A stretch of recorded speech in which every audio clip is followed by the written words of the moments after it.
Welcome to Love and Leadership, the podcast that helps you lead with both your head and your heart, plus a bit of humor. I'm Kristen Sharkey, a leadership coach and facilitator. And I'm Mike Sharkey, a senior living and hospitality executive. We're a couple of leadership nerds who also happen to be a couple. Join us each week as we share our unfiltered opinions, break down influential books, and interview inspiring guests. Whether you're a seasoned executive or a rising star, we're here to help you level up your leadership game and amplify your impact.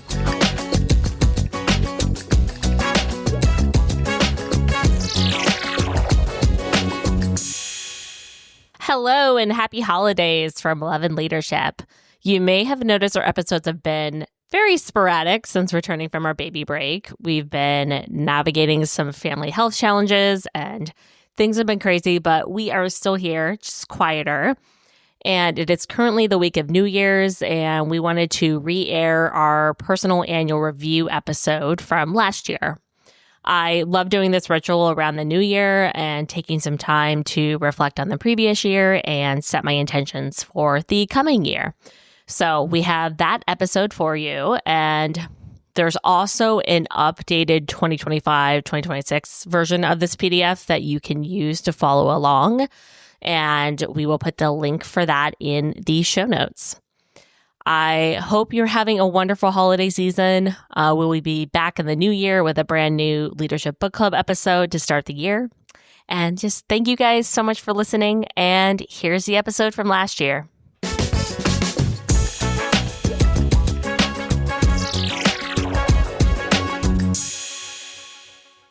Hello, and welcome back to Love and Leadership. I'm Kristen. And I'm Mike.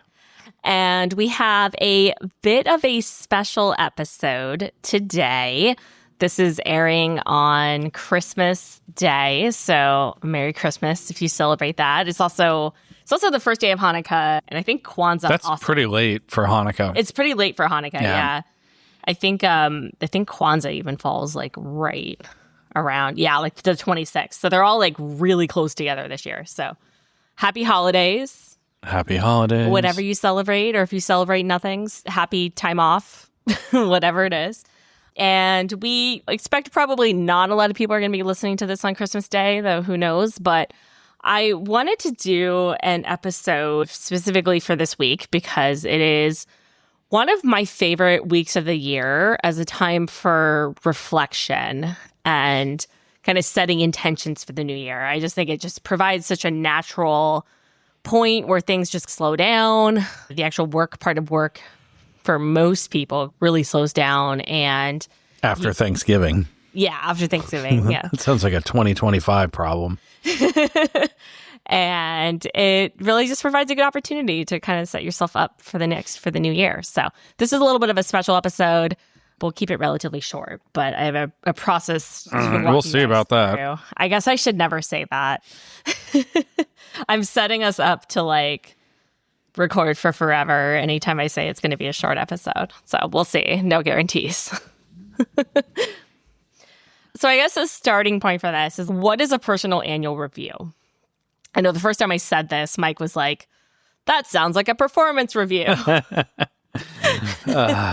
I call it that just because there are a lot of like major bloggers out there in this space that also call it that. So it's the most, I think, recognized term for it.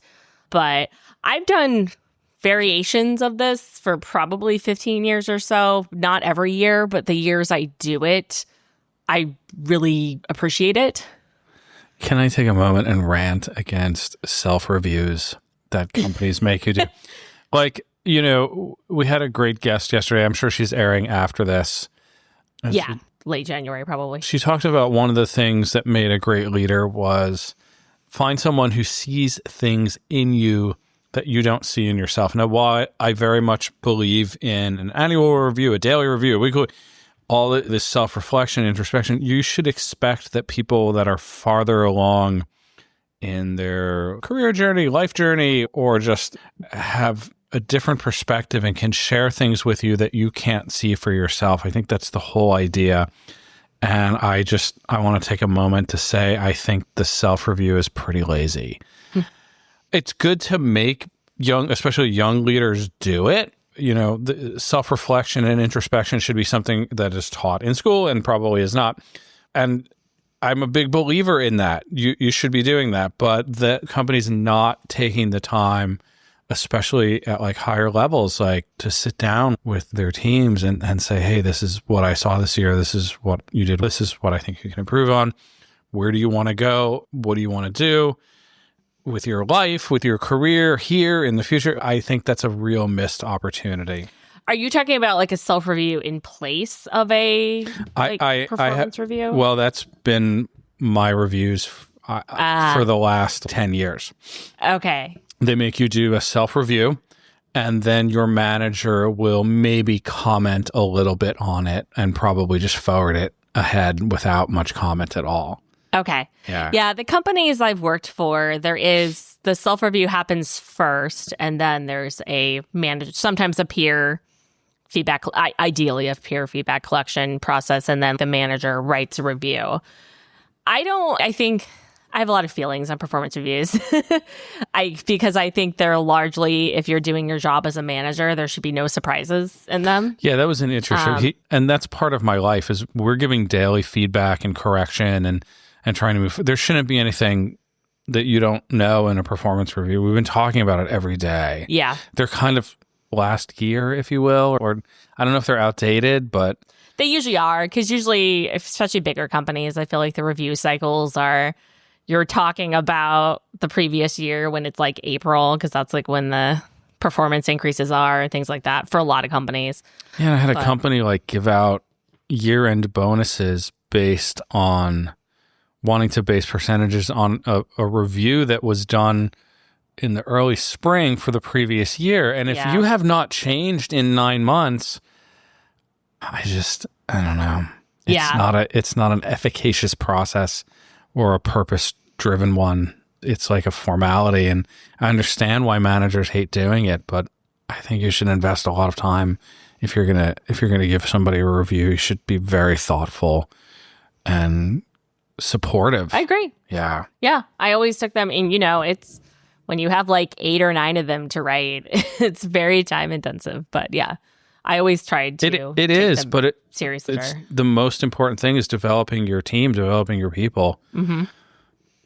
I do think that there are companies that make the process overly complicated. I don't know. There's a lot of this depends on the company.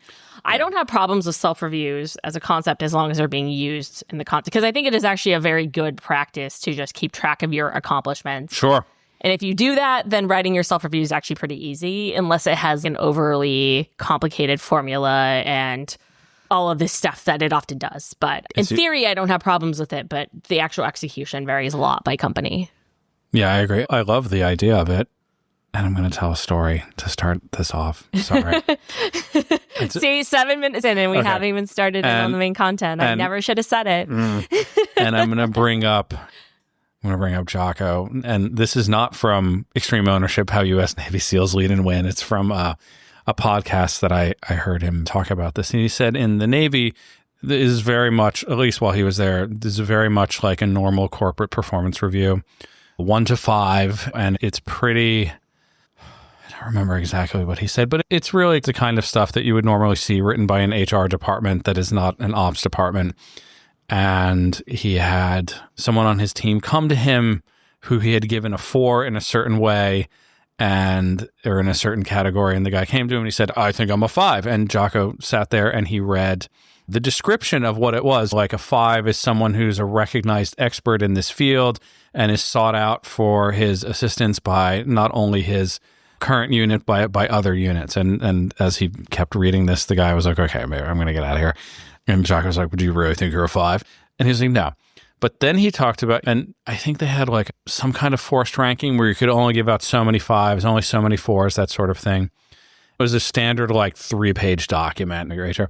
But he was very inspired by the review process for the Marine Corps. And I kind of have adopted some of this. So in the Marines, to get a 1 is already a very high standard. Like to be a Marine, they have the highest standards of conduct, of behavior, of competency, of how you behave as part of their amazing unit. That's a 1. We give in most corporate speak, you get a 3 and that's average. A 2 is below average. 1 is like failing. But we have a lot of people that are probably between 2 and 3. And we're kind of okay with that. But the Marines, they have just a way higher standard to be part of their group. You're already supposed to be the best of the best, and that's a 1. And their document is 12 pages long. And it's super intense. And when you get to the top, and I could be wrong by remembering this, but in the entire Marine Corps, there is only one person that gets a 5 in the entire Marine Corps. And that person is the eminently qualified Marine. For me, if you're going to do it, that's how you should be doing it. Your standards should be incredibly high to be part of our company, to be part of our team. A 1 is, nobody's ever late. That shouldn't show up on your performance review. You want to get a 5, you have to be the best in class. And I don't know, I'll try and find that where he talks about this, but it's important how you evaluate yourself, how you evaluate your team, your peers, setting the standards and holding yourself accountable as you go forward. That's the only way to make progress. So you'll probably cut some of this. I don't know, but you shouldn't. But I don't know. It's it's very inspiring. The Marine Corps document, 12 pages long, only one guy out of I don't know how many people are in the Marines, a couple 100,000, right? And there's one dude that is like, and I don't know, that's special. Yeah. That's a high standard. Well, I feel like we should table the rest of this for like an episode on performance reviews, sure. Which I'm sure will be a topic. Fine. At some point. Fine. Look at our cute little cat in our cute little house. Oh my God. Oh, she's so sweet. Aria had surgery. A little surgery a few days ago. She's doing well. She's got like we replaced her cone of shame with this really cute little flower collar thing. It's like a pillow, but she seems to not want to take off at this point. Yeah. Like it. She hated the cone of shame, of course. So. Well, this is like she can rest her head on this little pillow anywhere she goes. It's so cute. It's pretty cute. Yeah. Okay. Anywho. Again, we set ourselves up saying I said it was going to be a short episode. You should never. And I should just never say that. I'm sure I will forget that. I have a lot of strong feelings about,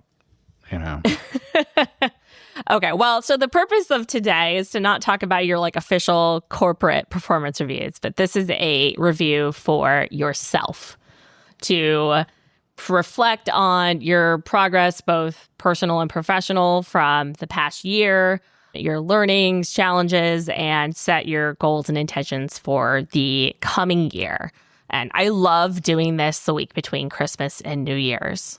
And sometimes I've actually gone to a hotel to do it, but you can also just do this within a couple hours. There are so many versions of this out there. Some of them are very complex. You can get like very complex Notion templates out there with all these cascading databases and so forth.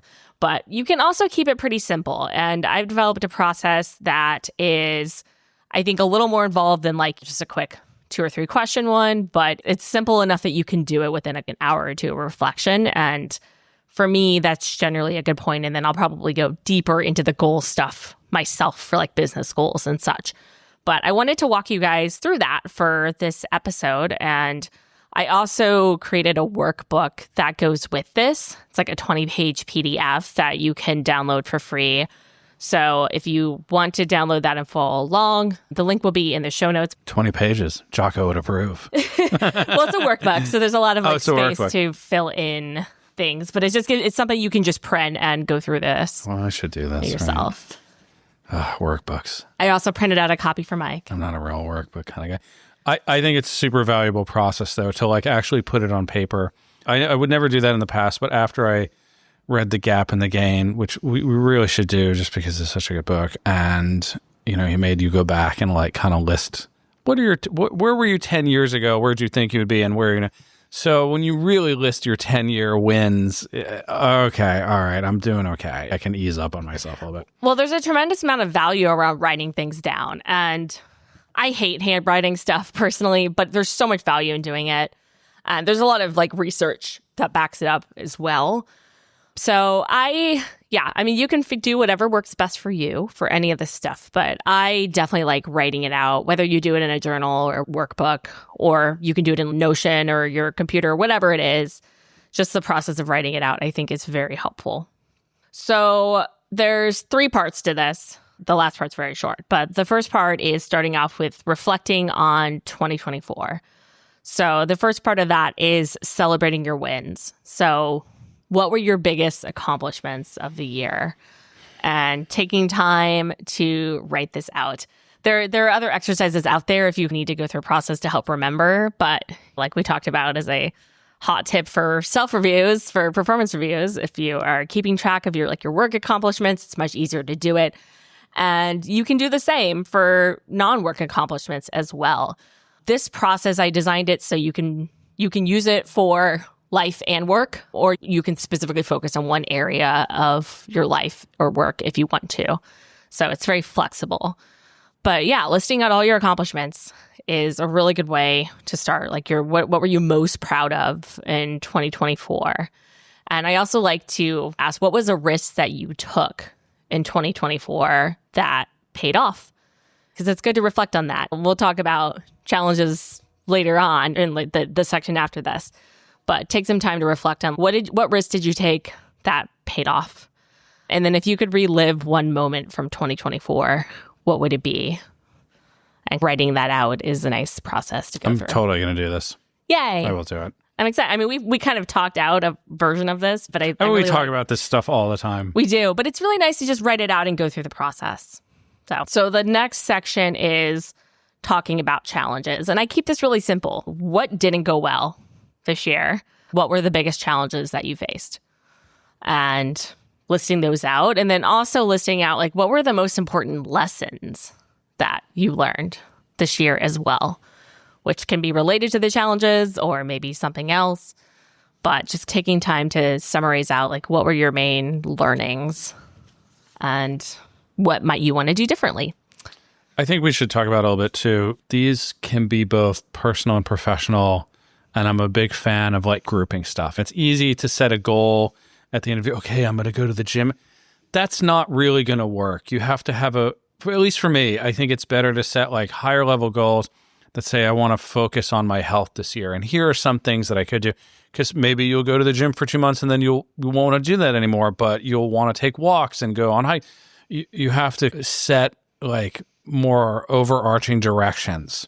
Yeah. And because 6 months, it's like doing the we in business, we write a budget in September for the next year, and then the next year comes and so much has happened by then. So you have to be adaptable. You have to know the directions you want to go, the rubrics of containers of things that you want to work on. Okay, personal, I want to do this. Professional, I want to do this.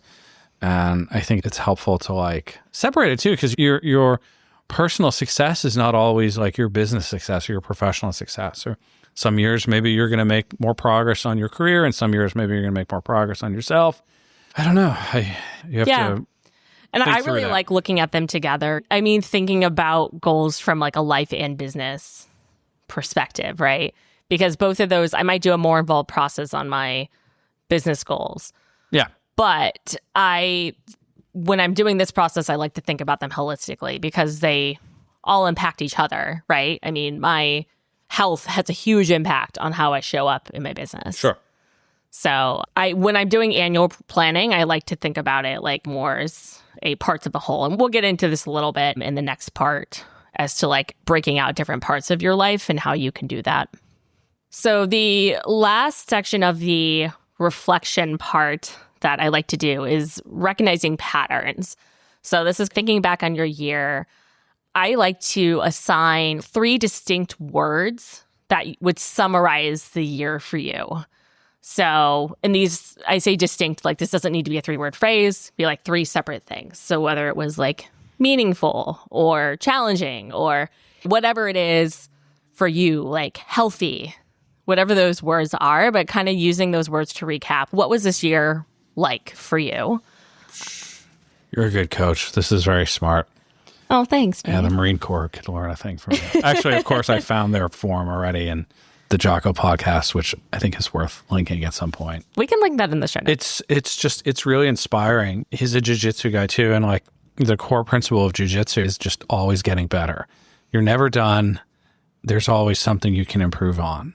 And you got to be satisfied with where you are too, especially 5 years in, 10 years in. But you're always striving for some type of improvement. And usually that doesn't mean in comparison to others.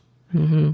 Yeah. That's in jits. Eventually, you'll see where you stack up in the potentiality of your ability to compete against others. And unless you're at the very top, most of us are in the middle or below that. And you're just trying to improve on yourself. And I think that's beautiful and powerful and good stuff. I like this. I'm going to totally do this. Yeah. I'm inspired to do it. I love it. I will do your personal. Is that a graph? Oh my God. Yeah, we'll get to the wheel. Okay.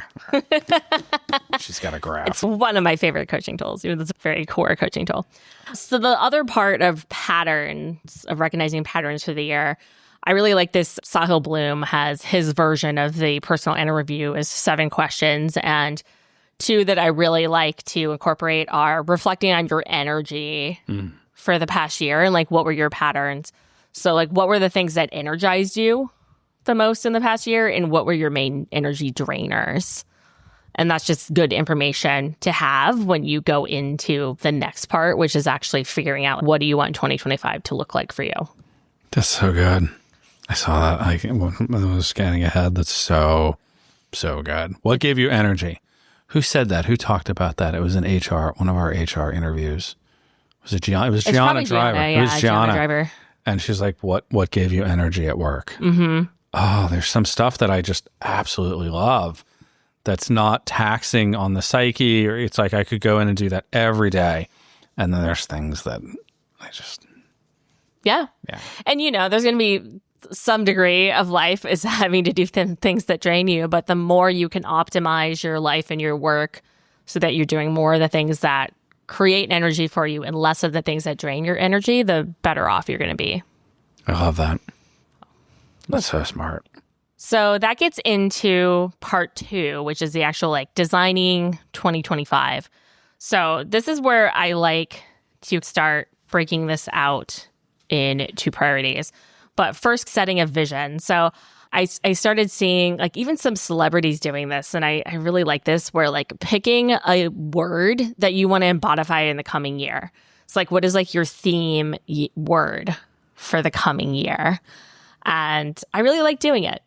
You're looking at me like... I don't know. It's I want to say it's cute, but it's genius, but also cute. Like, yeah, I feel like one of the first, there's a lot of people who have done this for a while, but one of the people who I think who's done it most like publicly is Rebel Wilson. Like Rebel Wilson has talked about how she chooses a word for each year. So the year she lost a lot of weight was like her year of health. And I really like that. And so this is one thing that I have not done consistently. Are we going to compare and contrast ours to each other? Well, we don't need to compare and contrast. That makes it sound like we're competing. It does a little bit. I didn't mean comparing. We can share. It's very 3rd grade.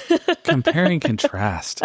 The Scarlet Letter with Emily Bronte. Oh my God. Please never do that. Okay. So yes.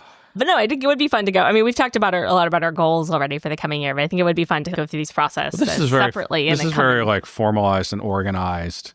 Yeah, it's just a process you can use to do it, to help walk you through it. It helps you walk you through it. And even Candace yesterday, we asked her a lot of questions about what she thought made a good leader and things like that. And at some point, she's like, I never thought of it in this way before. I never broke it apart.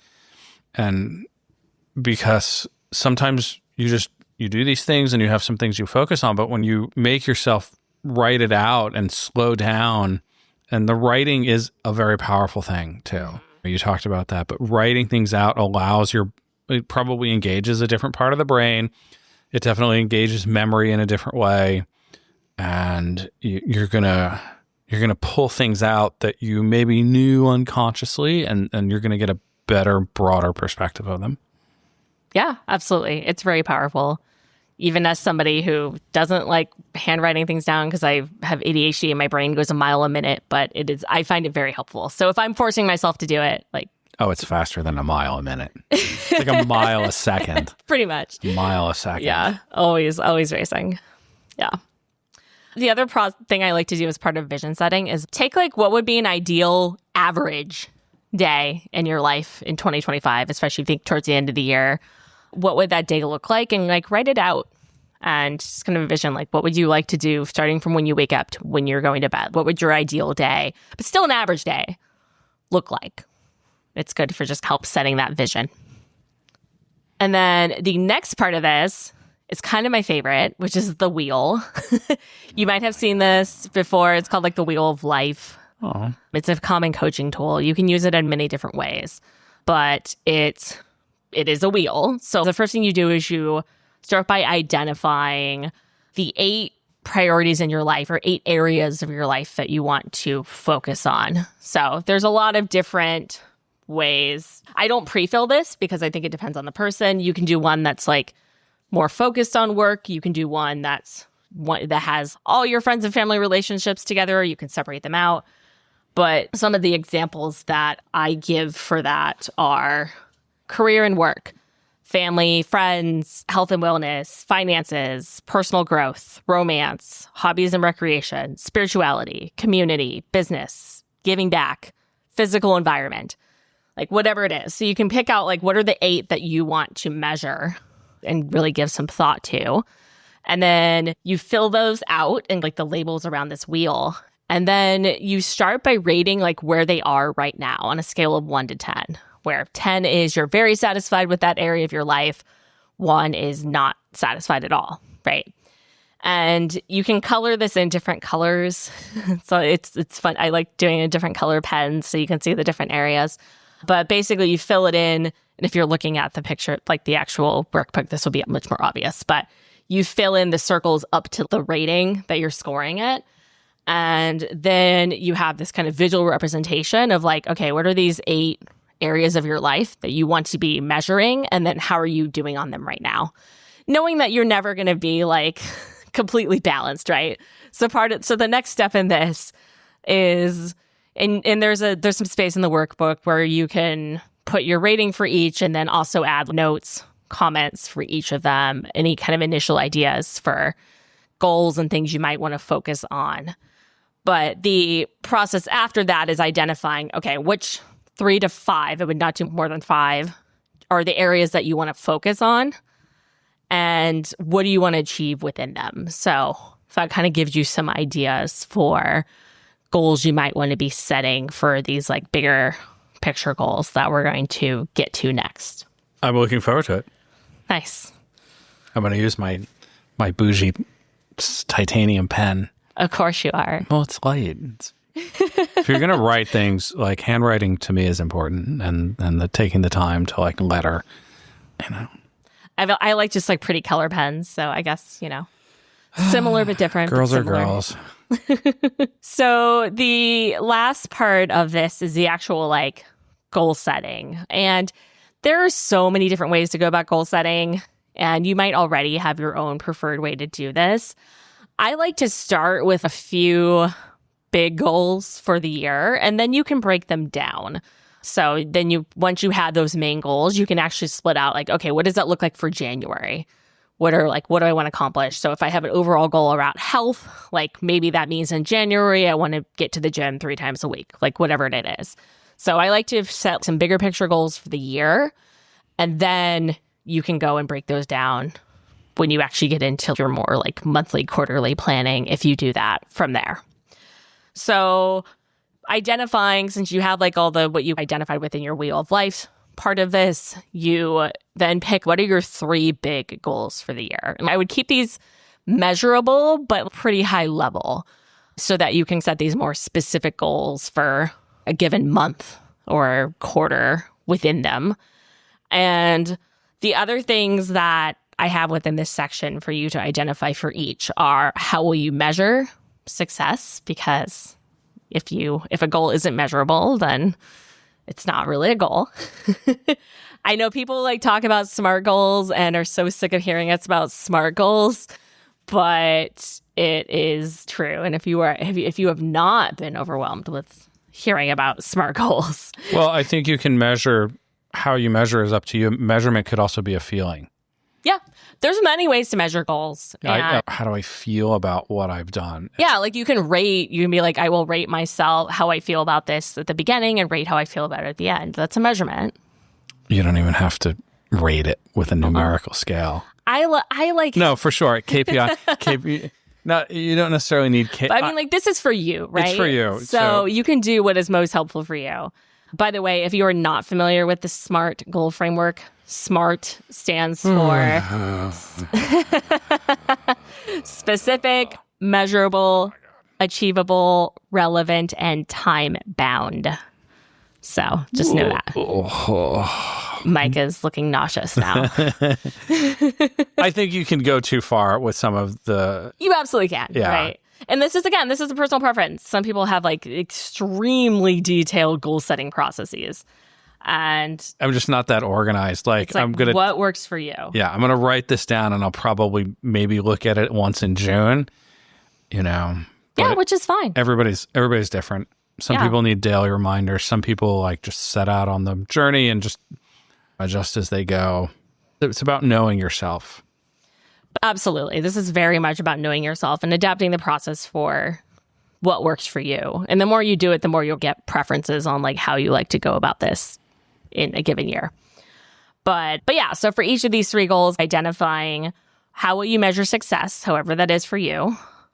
What habits do you need to create and or break in order to achieve these goals? So this is getting down to, if you have a goal around health, like then you might start breaking it down into areas like eating and exercise, meditation, etc. And what's the first step that you want to take towards achieving this goal, which will kind of help give you a starting point for like, how do you want to start the year out, working towards this big goal for the year. So yeah, I keep it relatively simple because, you know, unless you were called to do a very detailed goal setting process, it's way better to write down any goals than none. So if you want to do that, great, but you don't have to do it much. I think your process is really, really good. It's a really kind of comprehensive, high level review and how you design your next year. It's smart. Thanks. I am looking at the Marine Corps evaluation form as we speak also. Yeah, we can link to that in the show notes. It's pretty awesome, actually. You know, all of this, whether you're in the Marines or not, you need a radical honesty with yourself. Absolutely. You have to, and that doesn't mean to be overly critical. You have to really look at how far you've come before you can. And honestly, I think the 1-year assessment is good, but at the same time, like maybe go back to 3 years and see how far you've come in 10 years. If you're a little bit older, like we are, you can go back 10 years and see how far you've come in your career, in your personal life. It's probably going to be way more progress than you give yourself credit for. For sure. Yeah. So you have to be kind to yourself during this process. Like, this is not an occasion to beat yourself up or to, you know, exercise extra cognitive bias. This is designed to help you build on your successes. Agreed. The last part of this that I really like closing any exercise like this with a gratitude portion, because I think it just really helps lock in your intentions for the next year and anything is on a positive note. And there's so much research around gratitude as a practice and how powerful it is. So the last part of this gives you some space to write out 10 things that you're grateful and how you want to carry those 10's a lot. 2025. 10's aggressive. It's not really, though, like when you think about it. I think it's how specific can you get? And you've talked to me about that before. She's like, I'm grateful for my family. Okay, what about them? Yeah. You know? Well, I think there's different gratitude practices, right? Like this is a more reflective one. So kind of thinking about from the past year where it's like 10 of the things you've been most grateful for. You can also do, like, from a daily gratitude practice, I really like keeping it as, like, what are 3 things you're grateful for? And keeping it as specific as possible and trying not to repeat things. So, like, not just being, like, every day, like, I'm grateful for my husband, my home, and my cat, right? Doing it much more specific. You're like, I'm grateful my husband took out the trash today, and I'm grateful he does that every my day. Cat snuggled up with me in bed this morning. You know, whatever it is, like keeping it specific when you're doing this as a daily practice, I think is so helpful. The not repeating thing that you told me is hard. It's hard. I mean, you know, and you don't have to be like too hard on yourself, but it helps you just keep it specific, I think. But you can also do things like periodically doing like a rampage of gratitude where you actually are like writing out like 50 or even 100 specific things you're grateful for. And it's a really good exercise for your brain. And it just helps when you're feeling bummed out. It's a really good thing to do, even though I never want to do it when I'm bummed out. But it is really helpful. Whenever I do it, I'm like, I need to do this more. So that's the process. If you, like I said, you can find this at lopod.link/2024 review. It's also in the show notes. And the other thing too, if you want a little bit of help with cementing some of this, or you're feeling a little bit stuck, I am offering for podcast listeners for the month of January a free 30-minute coaching session which we can talk about. You're setting yourself up for success for the rest of the year. So I'm doing this for January only, and there will be a link in the show notes to a calendar where if you want to do this, you can just schedule right on my calendar. Can I partake of that? I could use some coaching. Yes. Well, I mean, you get free coaching for life. You married me. Well, I know, but yeah, absolutely. You give me a little piece. I want a formal coaching session. We can do a formal coaching session. Send me your Venmo. I'll tip afterwards. Totally makes sense when we're married. Yeah. Listen, those who marry a chef, I think you get cooked for. But I know if you marry a massage therapist, you never get a massage. Oh, really? I don't think so. It's your job. You don't want to come home and do that. I guess that's fair. Yeah. I mean, there are definitely times where you want me to coach you and I'm just like, I can't turn my coaching brain on right now. Yeah. I'm too tired. It's true. It's fair.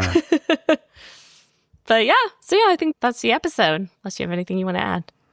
No, I think it's a great process. Be kind to yourself. Be realistic. This is a pretty great template. I'm going to use this and see how it comes out. Awesome. Well, I hope all of you have some great time for peace and reflection and time with family and loved ones during this period, and start off the new year feeling refreshed and ready to take on whatever comes next. And I just want to say also, how appreciative we are for you guys for listening. This wouldn't exist without you. So thank you guys. Thank you, everyone. Happy New Year. Happy New Year. Happy holidays. The Love and Leadership podcast is produced and co-hosted by me, Kristen Sharkey, and co-hosted by Mike Sharkey. Please rate and review us on Apple Podcasts, Spotify, or wherever else you get your podcasts. We can't stress enough just how much these reviews help. You can follow us on LinkedIn under Kristen Sharkey and Michael Sharkey, and on Instagram as Love Leader Pod. You can also find more information on our website, loveandleadershippod.com. Thank you so much for listening, and we'll see you again next week.